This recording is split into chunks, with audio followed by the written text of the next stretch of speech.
आचार्य कल्प पंडित टोडरमल जी द्वारा रचित मोक्ष मार्ग प्रकाशक ग्रंथ अधिकार 8वां उपदेश का स्वरूप। जिनेंद्र भगवान की देशना को उपदेश भी कहते हैं और उपदेश देशना से ही निकला है। जिनेंद्र भगवान की देशना अनंत जीवों को उपकारी है। यही देशना के कारण यह जीव अनंत काल के भ्रम से मोह से मुक्त होता है। मोह के नाश की औषधि ही यह देशना है। जिनेंद्र भगवान के उपदेश केवल एक ही कार्य करते हैं, इस जीव के भीतर से मोह का नाश करते हैं। मतलब जिनेंद्र भगवान के उपदेश का ग्रहण मोह के नाश के लिए होना चाहिए और मोह नाश होता ही है यदि कोई जिनेंद्र भगवान के उपदेश को ग्रहण करे। तो ये मोह के नाश की विधि क्या है, मतलब किस बात से मोह का नाश होगा वो हमें समझना होगा कि जिनेंद्र भगवान ऐसा क्या कहेंगे कि जिससे हमारा मोह नाश हो। समझ रहे? जिनेंद्र भगवान के उपदेश तो 4 अनुयोगमय है, ये हमने पढ़े थे।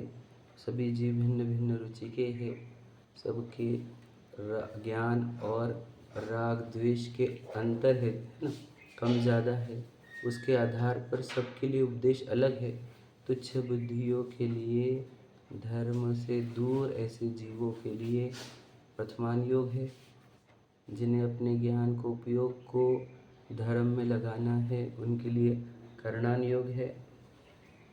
और जो धर्म के साधन हैं उन साधनों का प्रयोग करवाना वह चरणान योग है ना। तो ये हमने पढ़े है ना। तो देखो, धर्म बुद्धि कराने के लिए कथा के माध्यम से धर्म की रुचि कराते हैं, बराबर है। फिर जिनके ज्ञान विशेष हो उनको गणित के माध्यम से, संख्याओं के माध्यम से, है ना, त्रिलोक के वर्णन के माध्यम से, कर्मों के माध्यम से, जीवों के स्थान के माध्यम से धर्म की रुचि कराते हैं, बराबर है। फिर उन्हें धर्म के जो साधन हैं उनके निकट लाकर मंद कषाय करवा कर, ठीक है, उन्हें धर्म के निकट लाते हैं। तो तीनों में भी कॉमन शब्द है कि धर्म की रुचि करवाना, धर्म की रुचि करवाना, ठीक है। फिर धर्म क्या है ये प्रश्न है, समझेंगे नहीं? तो पूजन पाठ वो धर्म है ऐसा हम मानते थे, समझे नहीं? मतलब हम अगर किसी को बोल रहे कि हम प्रथमान युग की कथा से उसे धर्म की रुचि करवा रहे हैं तो हमारा क्या लगता, उसको मंदिर की रुचि करवा रहे, उसको भक्ति पूजन की रुचि करवा रहे। समझे क्या नहीं क्या कह रहा हूँ मैं? समझा क्या कह रहा? देखो क्या कहे कि यदि हम उसको कथा के माध्यम से धर्म की रुचि करवाना चाहते हैं तो क्या करवाना चाहते हैं ये प्रश्न। पाप बुरा कहकर धर्म अच्छा कहना है, तो ये क्या था वो पाप बुरा, धर्म अच्छा मतलब क्या, समझ रहे क्या? चरणान योग भी धर्म के साधन है, तो धर्म क्या, समझेंगे नहीं? और करणान योग में भी हम गणित, त्रिलोक के वर्णन, कर्म और जीव स्थान आदि मार्गणा स्थान के माध्यम से धर्म की रुचि करवा रहे हैं, अर्थात क्या, ये प्रश्न है, समझेंगे नहीं? तो तीनों जगह धर्म की रुचि करवाने का उद्देश्य है। तो फिर अब धर्म समझना होगा हमारे को, धर्म है क्या, समझेंगे नहीं? तीनों में धर्म है क्या, नहीं। धर्म की रुचि करवाना और धर्म के निकट लेकर आना यह कार्य है तीनों अनुयोग का। बात समझ रहे ना? तीनों भी अनुयोग धर्म को नहीं बताते, ध्यान से सुन लेना क्या कह रहा हूँ मैं, बहुत कठिन लगेगा आपको। प्रथम योग धर्म क्या है वो कहता है नहीं, वो कहानी कहता है, समझेगा नहीं? करणान योग भी धर्म क्या है वो नहीं कहता, वो जीव कहाँ है, कर्म कैसे बनते हैं, त्रिलोक का वर्णन क्या है यह कहता है, समझे? चरणान योग तो धर्म कहता है ना। हमको ये लगता है कि चरणान योग जो है वो धर्म कहता है, क्या समझे? तो चरणान योग भी धर्म नहीं कहता, बात समझ में आ रही है? तीनों अनुयोग धर्म नहीं कहते। तो तीनों का साध्य तो एक ही ना भीतर रहता। अब समझे नहीं? तीनों हमने बताया, चूँ हम स्टार्ट तो बोल दिया ना मैंने आपको कि तीनों भी क्या है, प्रथमानुयोग खाए के लिए धर्म की रुचि करवाने के, बताया ना कहानी के माध्यम से। कर्णानुयोग भी गणित संख्या आदि के माध्यम से धर्म रुचि करवाने के लिए। चरणानुयोग धर्म की साधना करने के लिए। बात समझेगी नहीं? तो तीनों तो धर्म धर्म धर्म, तीनों का लिंक तो धर्म से ही है। ऐसा तो है ही नहीं कि कोई दूसरे कुछ काम करा रहा हो। पर आप पूछ रहे हैं कि इन तीनों में धर्म का चर्चा आई क्या, समझेगा नहीं? इन तीनों में धर्म क्या है ये समझाया गया क्या? तो हमें क्या लग रहा था, हाँ चरणानुयोग तो बता रहा है ना, वो तो बोल रहा है ना मंदिर में आप पूजन करो, तो वो तो धर्म बता रहा है ना। समझेगा नहीं? क्या समझे? तो यही समझते हैं ना धर्म मतलब क्या, नहीं समझे क्या बोल रहा, मेरा इशारा समझेगा? चरणानुयोग के उपदेश हमें लगता है मुझे मंदिर में लेकर आ गए तो हम धर्म के नज़दीक लेकर आ गए। पूजन करने लग गया तो वो धार्मिक हो गया, भक्ति करने लग गया तो धार्मिक हो गया, अभिषेक करने लग गया तो धार्मिक हो गया, स्वाध्याय करने लग गया तो धार्मिक हो गया, सीखने सिखाने लगे तो धार्मिक हो गया। ऐसा हमारे को लगता है, जबकि ये सब धर्म के साधन थे। चरणानुयोग में पढ़ा है ये कि 6 आवश्यक में स्वाध्याय भी आता है, उसको भी कहाँ में डाला है हमने? साधन में। तप जो होते हैं उसमें भी, ध्यान भी साधन है, ध्यान से सुन लेना, समझे कि नहीं? तो ये सब क्या थे? धर्म नहीं था, धर्म के साधन थे और धर्म के निकट लाने वाली वस्तुएं थी, चाहे प्रथमानुयोग हो, कर्णानुयोग हो, चरणानुयोग। समझे क्या? तो समझना मतलब ये अपने आप निकल कर आई हुई बात है, मुद्दे वाली बात। अभी तक हमने धर्म क्या है वो समझाया ही नहीं। वैसे मैंने चरणानुयोग जब बता रहा था तब बताया कि ये साधन है और साध्य क्या है। साध्य के बारे में जब चर्चा करी तब मैंने बताया था धर्म है क्या, है ना। अब उसी धर्म को अभी अपन पढ़ेंगे कि द्रव्यानुयोग काहे के लिए होता है। अब द्रव्यानुयोग बात करेगा डायरेक्ट धर्म की, ठीक है। धर्म क्या होता है और क्या नहीं होता है उसकी चर्चा अपन पढ़ेंगे। आ जाओ, समझा क्या क्या कहा? 3 अनुयोग धर्म के संबंध में कहते हैं और धर्म की चर्चा तो द्रव्यानुयोग ही करेगा। पेज नंबर आ जाओ 271, द्रव्यानुयोग का प्रयोजन। मतलब तीनों भी साधन ही बताए जाएंगे। हाँ, एक अपेक्षा से देखेंगे तो तीनों साधन में ही आएंगे, समझे क्या? देखो निकट लाने वाले, देखो मैं आपको सीधी सीधी बात बताऊँ, मूल मुद्दा अगर आप देखेंगे क्या है, अगर कोई हमारे पास जिनेंद्र भगवान के पास समोशरण में आ रहा है, मान के चलो हम मुनराज के पास जा रहे हैं, तो वो ये बोलेंगे कि तू जीव है, तू भगवान है, तेरे अंदर ही तेरा सब कुछ है और ये जो शरीर से लेके बाहर की चीज़ें ये सब छूटती है। तो इसमें अब उसको चरणानुयोग सिखाया क्या? और उसको घर छोड़ ये बोलना पड़ेगा क्या? नहीं। आगे कि नहीं घर छोड़ना, क्योंकि वो तेरी चीज़ें है ही नहीं, चल हमारे साथ, समझे कि नहीं? ऐसा उसको अगर उपदेश दिया गया तो चरणानुयोग आ गया कि नहीं आ गया? आ गया, समझे कि नहीं? तो कर्म कर्म कर्म की माया जाल में नहीं फंसना, वो भी आ गया, समझे कि नहीं? तो उपदेश ये दिए जाएंगे, उसको बोलेंगे देख 8 प्रकार के कर्म होते हैं। आप समझे क्या कह रहे हैं? मूल उपदेश कैसा होता है कि हमें अपनी सत्ता पहचान करा देना, कौन सी चीज़ अपनी है और कौन सी चीज़ अपनी नहीं है ये बता देना, है ना, उसको जागृति में लेकर आना। उपदेश तो ये ही है, समझे क्या कह रहा हूँ मैं? मेरा इशारा समझना बहुत इंपॉर्टेंट बात है। क्या बोल रहा हूँ मैं, ध्यान से सुनना। उपदेश, मूल उपदेश तो इतना ही रहता है कि तू देखो मैं आपको बताऊँ कि हम हैं जीव, सभी हाँ, और जीव में भी हम साधारण जीव नहीं, हम सिद्ध भगवान जैसे, अगर ना शक्तियाँ भी उतनी गुण भी उतने, समझे कि नहीं?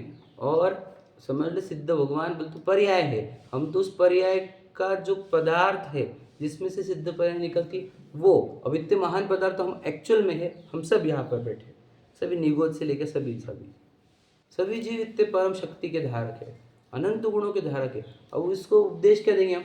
तू स्वयं को पहचान, तू भगवान है स्वयं। तो मूल उपदेश तो हमारा ये था, समझे कि नहीं?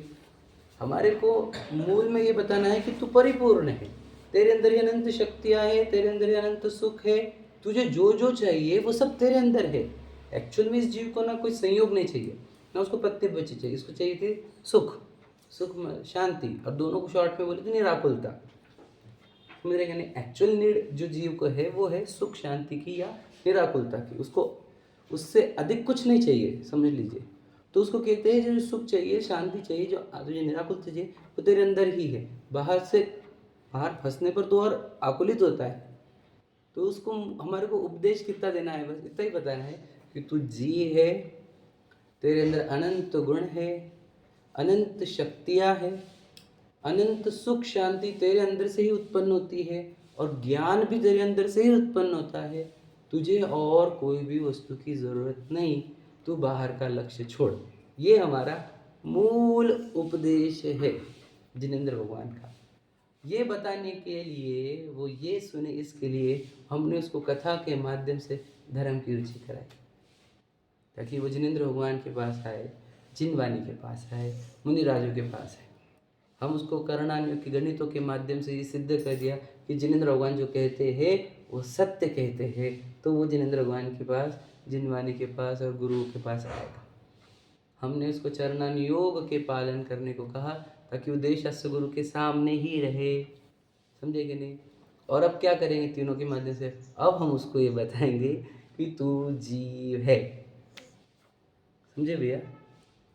मतलब 3 अनुयोग क्या हो गए, उसको ये बात सुनाने के लिए प्रिपेयर करते हैं कि तू जीव है, तू परिपूर्ण है, तो अनंत गुणों का, अनंत सुख का, अनंत ज्ञान का भंडार है। ये समझाने के लिए इतने 3 अनुयोग है। क्या समझे ना। तो क्या कहे हम, इसलिए द्रव्यानुयोग शिरमोर है, समझे कि नहीं। वो आपको वो बातें बता देगा जिससे आपका अनंत कल्याण हो, समझे कि नहीं। कोई द्रव्यानुयोग नहीं पढ़ता है तो समझ लेना वो मूल मुद्दे की बात, जिसके लिए उसको बाकी अनुयोग दिए थे उनमें उलझकर वो मूल द्रव्यानुयोग नहीं पढ़ता, समझे कि नहीं। कोई चरणानुयोग के पालन में द्रव्यानुयोग ना पढ़े, चरणानुयोग मतलब क्या, अणुव्रत महाव्रत के कारण वो द्रव्यानुयोग नहीं पढ़ता हो, कोई कर्णानुयोग के अभ्यास के कारण द्रव्यानुयोग नहीं पढ़ता हो, कोई प्रथमानुयोग के अभ्यास के कारण द्रव्यानुयोग नहीं पढ़ता हो, तो यह समझ लेना मूल उपदेश तक वह पहुँचेगा ही नहीं, समझे ना। तो हमारा भाग्य ये है कि हमारे को मूल उपदेश मिलते रहते हैं, समझ रहे कि नहीं। कुछ काल ऐसा आ गया कि अब तो मुख्य बात द्रव्यानुयोग की ही होने लगी है, समझे क्या नहीं।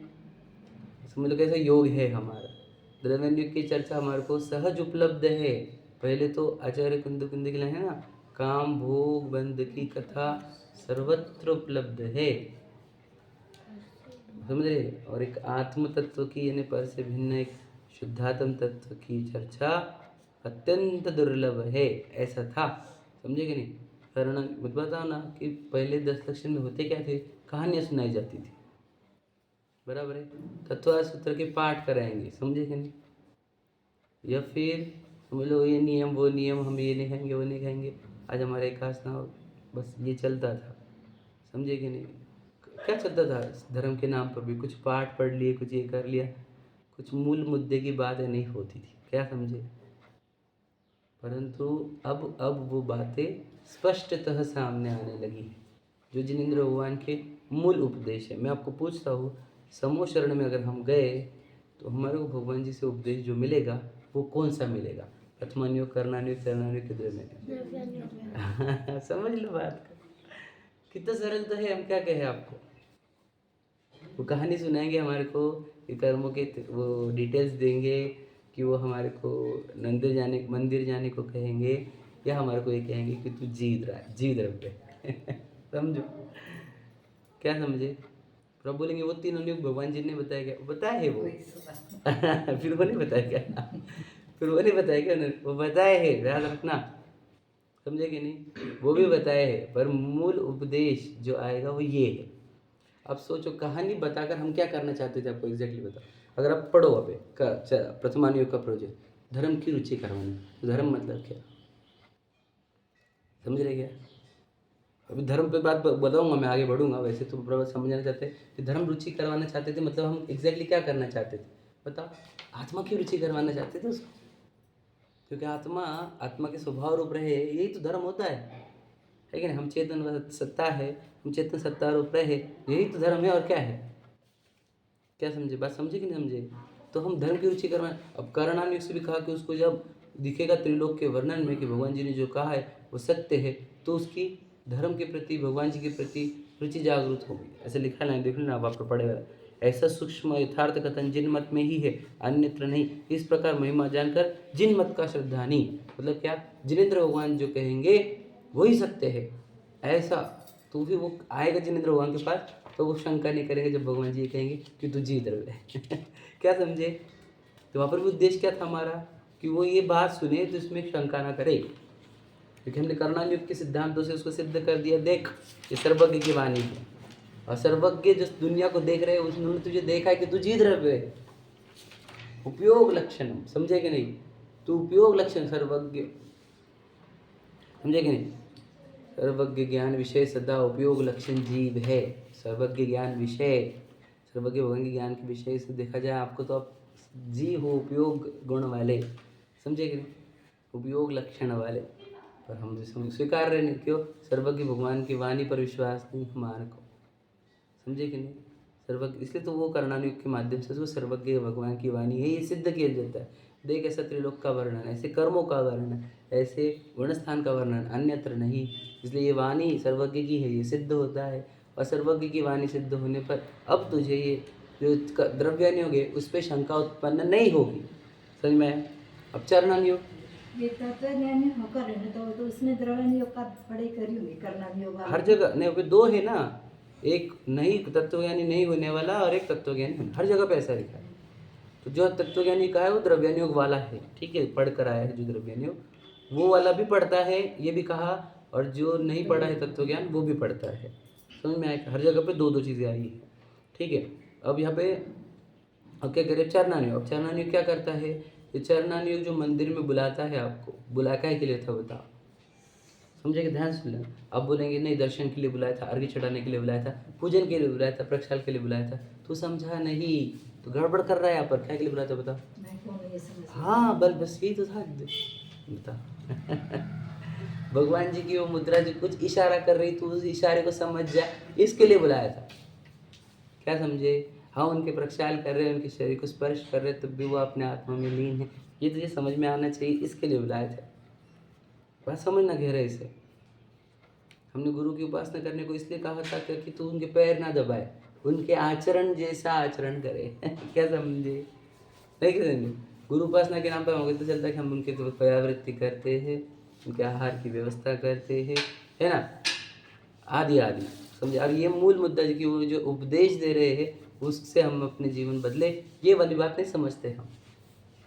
क्या समझे? समझे कि नहीं समझे? तो क्या था, हमने कहा कि चरणानुयोग काहे के लिए होता है, कि तू वो इन उपदेश के निकट आए, इसके लिए वो चरणानुयोग होता है, समझे? मतलब सब मिला के आपको कहाँ लेकर आना चाहते हैं? द्रव्यानुयोग तक। मतलब सब साधन हो गए और साध्य हुआ द्रव्यानुयोग। समझ में आ रहा है ना? क्लियर हुआ आपको? पढ़ते हो आप, देखो। अब द्रव्यानुयोग का प्रयोजन कहते हैं। द्रव्यानुयोग में द्रव्यों का व तत्वों का निरूपण करके जीवों को धर्म में लगाते हैं। अगर आप लाइन ध्यान से पढ़ो, ये भी क्या हुआ? साधन। नहीं समझे? देखो, वो तीन थे साधन द्रव्यानुयोग के, और द्रव्यानुयोग भी साधन है, काहे का?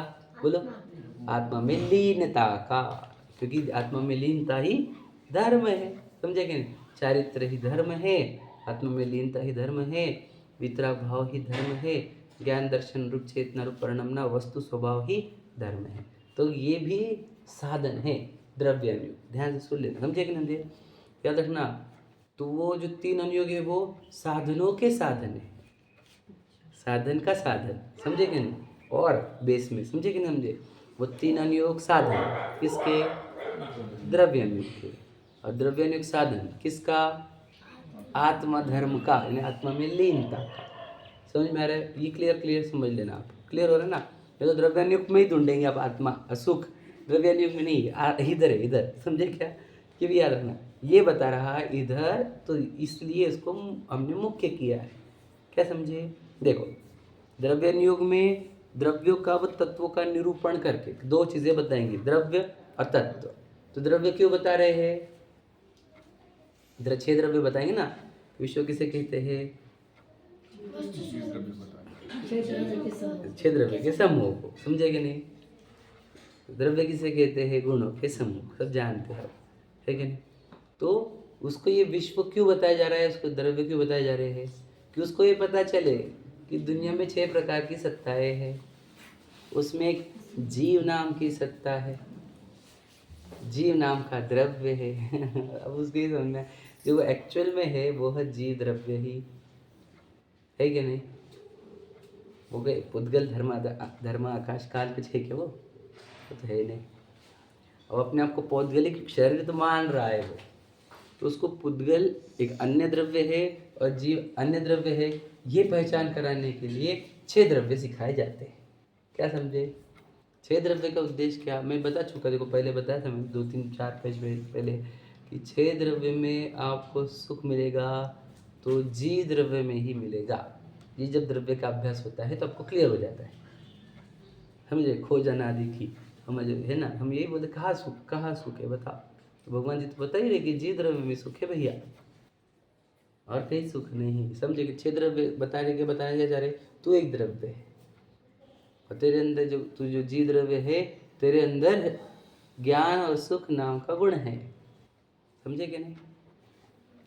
अब हम समझना ही नहीं चाहते, ये मेरी पत्नी, ये मेरे बच्चे, ये मेरे पति, ये मेरी गाड़ी बंगले, ये सोचो इतना अनंत काल का भ्रम आज भी ज्यो का त्यों। 6 द्रव्य से सुन लिए हैं हमने, 6 द्रव्य दिखते नहीं हमारे को। अगर आप 6 द्रव्य का अभ्यास अच्छे से करो तो आपको देह तो पूर्णतः चलती उठती बैठती खाती पीती हुई भिन्न दिखती है। क्या देह ऐसी पर भिन्न दिखे जैसे कोई, समझे कि नहीं, साथ में चल रहा हो। जैसे मैं और मेरा फ्रेंड साथ में चल रहे हैं, गले में गले हाथ डाल के, वैसे मैं और देह साथ में चलते हैं, ये आपको दिखना चाहिए, समझे कि नहीं? नहीं दिख रहा, इसका अर्थ हम भेद ज्ञान को अभी तक चला नहीं रहे, भेद ज्ञान के आरे को, जिससे परम पैनी सुबुद्धि चैनी डारी अंतर भेदिया वर्णादि और ज्ञान रागादि के ज्ञान। वर्णादि मतलब शरीर से अपने भाव को न्यारा करो। जब 6 द्रव्य का अभ्यास करोगे तो आपको पता चलेगा देह पूर्णतः भिन्न, मैं पूर्णतः भिन्न, समझे कि नहीं? तो ये 6 द्रव्य बताते हैं। फिर दूसरा, जीव द्रव्य में सुख मिलेगा, ये सिद्ध हो गया हमारे को। फिर जीव द्रव्य में कहाँ मिलेगा, बताया तो मैंने, कहा में स्वभाव में, विभाव में नहीं, मतलब आश्रवंद में सुख नहीं मिलेगा, संवर निजरा मोक्ष में सुख मिलेगा। ये 7 तत्व है, ठीक है? अजीव में तो मिलने की बात ही नहीं है, जीव में। और अजीव का लक्ष्य करने पर आश्रबंध होते हैं, जो विभाव है उसमें सुख नहीं, और जीव का लक्ष्य करने पर संवर निजरा मोक्ष होते हैं, वो स्वभाव है उसमें सुख है। तो जीव द्रव्य और 6 द्रव्य और 7 तत्व से हमने उसको बता दिया क्या सुख कहाँ मिलेगा और सुख कैसे मिलेगा। समझे कि नहीं? मतलब धर्म उसको सिखा दिया, 6 द्रव्य और 7 तत्व से हमने उसको पूरा की पूरा क्लियर कर दिया what he needs to do, समझे कि नहीं? अब आ गया पूरा तत्व, 6 द्रव्य 7 तत्व में हमने उसको सब कुछ समझा दिया है कि अब उसको धर्म कहाँ है, समझे कि नहीं? तो ये 6 द्रव्य 7 तत्व की चर्चा जहाँ होती है वह द्रव्यानुयोग होता है, समझे कि नहीं? समझ में आ रहा है कैसी बात है? अद्भुत, अद्भुत से भी अद्भुत। दुनिया भ्रम में फैला रही है, क्या बताए हम? कौन बताएगा 6 द्रव्य को और 7 तत्वों को? बता, जहाँ हमने समझ प्रशस्त राग को भी आश्रुत कैटेगरी में रखा है, समझे क्या कहे? तो कौन बोल सकता है? दुनिया में किसी की ताकत नहीं है, इसको स्वीकार करने की भी ताकत नहीं किसी की, कि प्रशस्त राग भी आश्रुत तत्व होता है, बंध तत्व होता है, विभाव परिणाम है, और ज्ञान दर्शन चेतना वह स्वभाव परिणाम है, वही सुख का कारण है, वही मुक्ति का कारण है। क्या कहे हम? महान तत्व ज्ञान हमारे को प्राप्त हुआ है, हमारा महाभाग्य है। आपके भाग्य की महिमा हमसे तो नहीं कही जाती, इतना भाग्य है आपका कि आपको ये तत्व 6 द्रव्य 7 तत्व आपको मिल गए, समझे कि नहीं? अरे ये वो बातें हैं जो समोशरण में कही जाती है। क्या कहते हैं आप, समझ रहे कि नहीं? सच बता रहे हैं हम आपको। तो वहाँ कुछ स्पेशल मिलता होगा क्या? कुछ नहीं मिलता, 6 द्रव्य 7 तत्व ही मिलते हैं क्या? फिर वहाँ पे जाने की जरूरत ही क्या है? कोई जरूरत नहीं है। तो ये उन्हीं की वाणी है ना, जिन वाणी है ना, ये सुनो, इसको पढ़ो। वहाँ पर भी यही मिलने वाला है, यहाँ पर भी यही मिला है। वहाँ पर भी क्या करेगा? सुन के हो जाएगा क्या? सुनकर वहाँ पर भी कुछ नहीं होगा और यहाँ पर भी कुछ नहीं होगा। सुनकर अंदर विचार करने पर, निर्णय करने पर आपको छह द्रव्य में बेजी द्रव्य है ये सिद्ध होगा, और मेरा ज्ञान दर्शन चेतना ही मेरा धर्म है ये सिद्ध होगा, तब आपका कल्याण होगा। नहीं तो कल्याण नहीं होगा। द्रव्य ने पढ़ कर करेंगे क्या? समझेंगे नहीं? समझा क्या कह रहा हूँ? स्वभाव रूप परिणाम ना होगा। स्वभाव क्या है मैं आपको बता दूँ। आपको कठिन जा रहा है वो स्वभाव समझना कि देखो, आपके साथ दिन भर में जो घटनाक्रम होंगे वो पूर्व कर्मकृत है, और वो हो रहे हैं देह के साथ। पहली बात ध्यान रखना, हो रहे हैं देह के साथ घटनाक्रम जो भी हो रहा है, और वो देह भी एक घटनाक्रम ही है। देख देह की जो भी एक्टिविटी होगी वो। अब इसके आप अगर इधर नहीं तो ये काहे से हो रहा है ये घटनाक्रम? पूर्व कर्म। देखो एक ये जो पुद्गल है जो ऐसा परिणम रहे हैं, आसपास की चीज़ें, घर गाड़ी बंगला आदि, और ये शरीर, पत्नी परिवार बच्चे जो भी है, वे जो परिणम रहे हैं वे तो है पौद्गलिक परमाणु, बराबर है। परमाणु है वे परिणमते हैं उपादान की उनकी योग्यता से और निमित्त है उनमें पूर्व कर्म। अपने परिणामों से तो वे परिणमते ही नहीं, ये बात गहराई से समझना। क्या कहा? तो ये पूर्व कर्म से होती हुई एक्टिविटीज में अगर आप इच्छा रूप नहीं परिणमते, यानी राग और द्वेष रूप के ऐसा हो और ऐसा ना हो, इस रूप नहीं परिणमते, इन चीज़ों को मुझसे भिन्न सीनरीज देखते हो, समझे कि नहीं? पूर्व कर्म की उत्पन्न सीनरी, तो मोह नहीं होता और अच्छे बुरे नहीं लगते, तब आप उसके ज्ञाता दृष्टा रहते हो। इसको कहते हैं स्वभाव, इसको कहते हैं धर्म, समझे कि नहीं? और उसमें ये मेरे साथ हो रहा है ऐसा आ जाना, ये होता है मोह, और फिर अच्छा बुरा लग जाना, ये होता है राग द्वेष, और इससे होता है बंध। यही तो आश्रय बंध है, ये विभाव है। मतलब क्या? उनमें वो मेरे साथ हो रहा है ये मानना मोह है, और अच्छा बुरा लगकर राग द्वेष करना ये विभाव है, और उसके ऑब्जर्वर बनना, ज्ञाता दृष्टा रहना, यह स्वभाव है। समझे क्या? समझे क्या भैया? आपको लगना होगा एक कठिन, पर है एकदम इजी।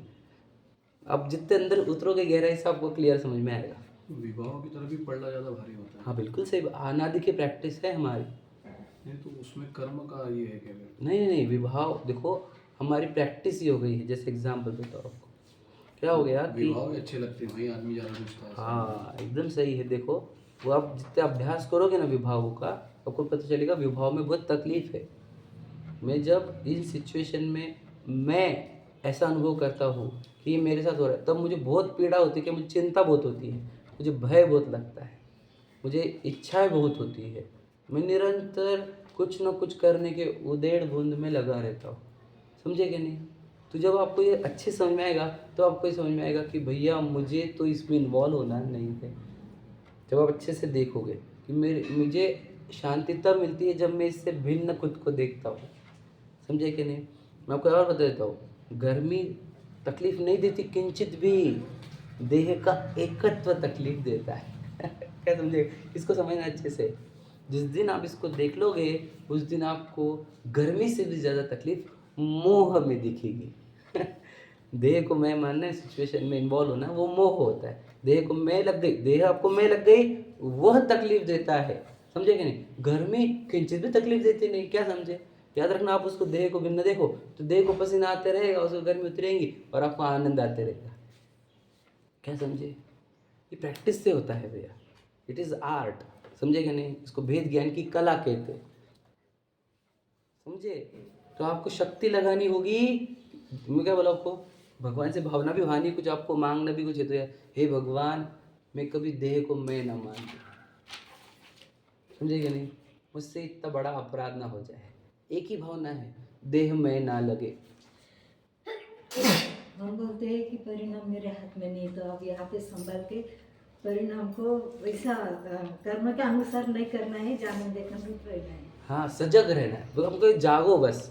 क्या करो, हो रहा है देह का साथ, देह के साथ आप जागे रहो, देखो अपने साथ नहीं हो रहा, हम बोलते ना परिणाम मेरे हाथ में नहीं है, ऐसा नहीं है। हम तो टच कर रहे हैं आपको, क्या करो, सिर्फ जागो, सो मत, ये मत लगने दो कि ये मेरे साथ हो रहा है। ये प्रैक्टिस से आएगा। आपको देह सेकंड एंटिटी दिखनी चाहिए, तब इजी होगा ये। देह सेकंड एंटिटी कब दिखेगी? देह का रॉ मटेरियल देखो आप, पौद्गलिक है, ये है temporary state, it is not permanent thing, समझेंगे विशाल, ये टेम्पररी स्टेट है, पौद्गलिक ने बनाई हुई, पूर्व कर्म ने बनाई। ये है से था हो जाता है, मैं नहीं होता था, मैं तो हूँ, है, हमेशा रहूँगा, समझे कि नहीं? तो देह जब आपको टेम्पररी स्टेट दिखती है, कर्मों की बनाई हुई पौद्गलिक स्टेट दिखती है, तब आपको उस देह से भिन्नता का अभ्यास होने लग जाता है, वेद ज्ञान होने लग जाता है।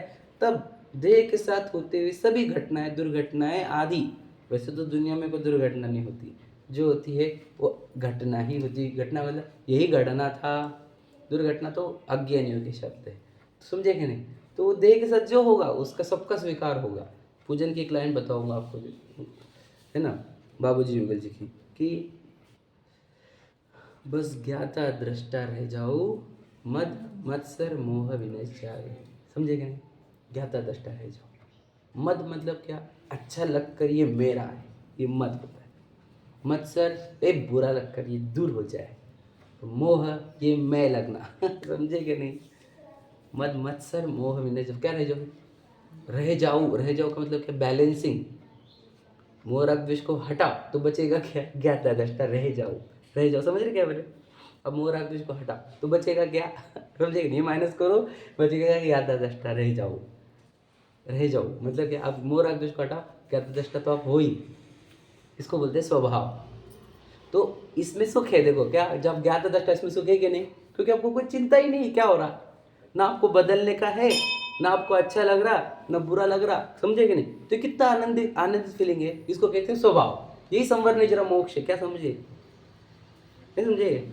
आपको वो अभी सिर्फ थ्योरेटिकल सुना था, प्रैक्टिकल देखो संवरण जरा होती क्या है, समझे कि नहीं? आपको वो देह भिन्न दिखे और कोई चीज़ अच्छी बुरी ना दिखे, ये है संवरण जरा, क्योंकि ये स्वभाव है, क्योंकि आप ज्ञाता दृष्टा रूप रह रहे हो, और वो देह में लग रही और अच्छा बुरा लग रहा है, ये विभाव है, यही आश्रव बंध है। क्यों? क्योंकि आपको देह को मैं मान लिया और अच्छी बुरी मान ली, मतलब राग द्वेष कर ली, यही आश्रव और बंध है, क्या समझे? तो सात तत्व छह द्रव्य देखने थे आपको ऐसे, तो जिसने छह द्रव्य सात तत्व अच्छे से अभ्यास कर लिया उसको देह भिन्न दिखती है, समझे कि नहीं? और उससे मैं पना और उसका अच्छा बुरा पना, राग द्वेष दिखता है, आश्रबंध दिखते हैं, समझे कि नहीं? उससे भेद ज्ञान और उसको पर देखकर उसको ज्ञेय रखना, समझे कि नहीं? उसका ज्ञाता दृष्टा रहना, वो संवर निजरा मोक्ष दिखता है। वो निरंतर प्रयत्नशील रहता है कि मैं देह से भेद ज्ञान रूप रहूं, कोई चीज़ अच्छी बुरी ना लगे, और वो ये प्रयत्न में ही वो प्रैक्टिस बढ़ाते बढ़ाते एक दिन इतना निरपेक्ष हो जाता है कि पूर्व कर्म आके ब्लास्ट करते रहते और उसको किंचित भी तकलीफ नहीं होती, समझे कि नहीं?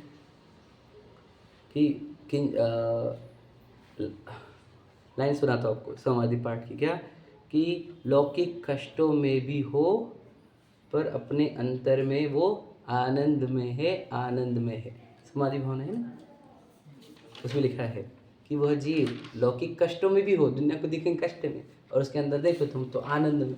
क्यों? उसको सब पर दिखता है, भिन्न दिखता है, कोई इष्ट निष्ठ नहीं दिखता। समझ में आया? समझ में आया? जो चीज़ें थ्योरेटिकल पढ़ी थी वो आज प्रैक्टिकल करने को मिल रही है, याद रखना। बच्चों को भी देखो 7th 8th में थ्योरेटिकल, फिर बाद में प्रैक्टिकल, उनको साइंस लैब में लेके जाते हैं। तो जिंदगी और कुछ है ही नहीं, लैब है बस, लेबोरेटरी। अब प्रैक्टिस करो, जो आपने सुना है उसको प्रैक्टिस करो। 6 द्रव्य सुने ना तो शरीर पर द्रव्य, पुद्गल द्रव्य दिखना चाहिए, क्लियर है ही, ऐसा नहीं कि देखना है, एक्चुअल में है वो। और आप जी द्रव्य इससे भिन्न देखो, आप ऑब्जर्वर, आप अलग हो, समझ में? अब और आगे कि आपको 7 तत्व सीखे ना, तो उसमें से भी देह में लगना वो मोह है, और कोई चीज़ें अच्छी बुरी लग रही है, अच्छी लगना भी आश्रय है, बुरी लगना भी आश्रय। तो ध्यान से सुन लेना, तो आपको क्या, तो ये सब देह में लग जा रही है तो प्रॉफिट अच्छा लग रहा है और लॉस बुरा लग रहा है, तो ये मोह राग द्वेष वही आश्रय बंध है। देह में लग रही है, प्रसिद्धि अच्छी लग रही है, प्रशंसा अच्छी लग रही है, और निंदा बुरी लग रही है, तो ये भी मोह राग द्वेष है, आश्रय बंध है, समझे? देह भिन्न दिख रही है और उसकी निंदा हो रही है, तब भी तकलीफ नहीं हो रही, यह संवर निजरा है, क्या समझे? समझे ना? समझे? पर ही दिख रही ना, पर दिखती जाती है, पर दिखती जाती है, और समझेंगे, और हम आनंद में, तो ज्ञाता दृष्टा रह जाओ। ये 6 द्रव्य सात, ये मूल उपदेश है, ये है जितेंद्र भगवान का उपदेश। यहाँ तक हमारे को पहुँचाना था आपको। जब आप ये सुन लोगे, आपको शरीर भिन्न दिखने लग जाता है, कोई चीज़ अच्छी बुरी लग जाती नहीं, आपका जीवन अभी इसी वक्त क्या कहें हम, स्वर्गों से अधिक सुखदायी हो गया क्या कहें हम, अब तुम्हारा मोक्ष सुख का टेस्ट आ गया तुम्हारे को। अब मोक्ष पर अनंत सुख को तुम प्राप्त ही होने वाले हो। अब हमने मूल उपदेश दे दिया आपको, कौन सा, इस पूरी दुनिया से निरपेक्ष रहने का। आपको नरकों में भी तकलीफ नहीं होगी। अब हमने वो विद्या आपके अंदर डाल दी है। क्या समझ रहे, ये है वो तत्वज्ञान योग। आपको अब तकलीफ ही नहीं होगी। हमने बताया था आपको, वो विद्या डेवलप कर दी हमने, भेद ज्ञान कला, समझे कि अब आपको कोई भी कष्ट दे नहीं सकता। कोई कर्म का उदय, कोई व्यक्ति, कोई भी नहीं। आपको तकलीफ ही, हमने आपके अंदर एक शील्ड क्रिएट कर दी, समझे कि नहीं। अब आपको कोई उदय सताएगा नहीं। आप कितने गहराई से इसको लेते हो उसके ऊपर नहीं। हमने तो आपको विद्या दे दी, हमारी तरफ की जिम्मेदारी खत्म। आप इसको कितना आप गहराई से लेते हो, अपने अंदर उतारते हो, उसी के ऊपर निर्भर है। हम डिले करेंगे इसको स्वीकारने में, आपको सुखी होने में डिले हो जाएगा। आप इसको टालोगे, आप सुख को टालोगे, समझे कि नहीं। अब इसको उड़ा दोगे, आपका सुख उड़ जाएगा, याद रखना। ये सुने हैं, इसको अंदर उतारो, आपको तुरंत उसी वक्त तत्काल टिकट में आपका आनंद मिल जाएगा, समझे कि नहीं। ऐसा नहीं है कि ये जो जन्मानी है वो बाद में फल देती है अगले भाव में, बिल्कुल नहीं। इसी क्षण हम क्या करें, आप वेद ज्ञान कर लो, आपको 2 लोग गाली दे देंगे, मार लेंगे थप्पड़, आपको तकलीफ नहीं होगी। आपके बारे में न्यूज़पेपर में गलत न्यूज़ छप जाए, आपको तकलीफ नहीं होगी। आपको वो उदय दिखेगा, उदय। और मेरा लिखा ही नहीं नाम, मेरा लिखने वाला वो नहीं जो लिख रहा है, वो व्यक्ति वो लिख रहा नहीं, उसके पीछे वो जीव दिख रहा है ना। और लिखा है वो भी मैं नहीं हूँ जिसके बारे में, जिसके पीछे मैं हूँ, समझे कि नहीं।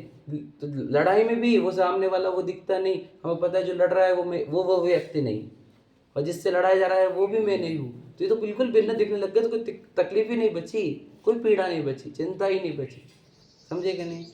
ऐसा जीवन आप जी सकते हो यदि आप जन्माने को ग्रहण करोगे तो। अगर आप नहीं ग्रहण करोगे तो आप प्रतिदिन प्रति समय किसके ऊपर रोष व्यक्त करते ही रहोगे, समझे कि नहीं। हमारे जीवन ऐसा बने, इसीलिए हम अभ्यास कर रहे हैं। रविया ने कितना पवित्र उपदेश आप समझ नहीं सकते।